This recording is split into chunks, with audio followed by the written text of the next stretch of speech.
The critical paradigm theory. Margaret Anderson once said, "Power is typically equated with domination and control over people or things. Social institutions depend on this version of power to reproduce hierarchies of race, class, and gender."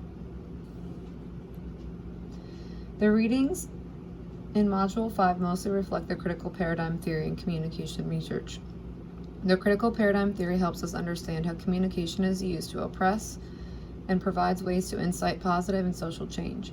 Unlike post-positivism and interpretive theory, paradigm critical theory offers an explicit critique of the status quo of communication, and instead of simply offering ways to understand communication norms, it challenges them. Critical theories expose and challenge the communication of dominant social and economic and political structures. A few strengths of this theory include that this paradigm combines both theory and practice, seeking to create actual change from theoretical development rather than seeking prediction and control or explanation and understanding. This theory is meant to empower those whose worldviews and ideological perspectives have not found equality in social contexts, most importantly, people of color. A weakness of critical theory is it depends on social values. Not all cultures hold the same values, and critical theories highlight subjective values that guide communication behaviors.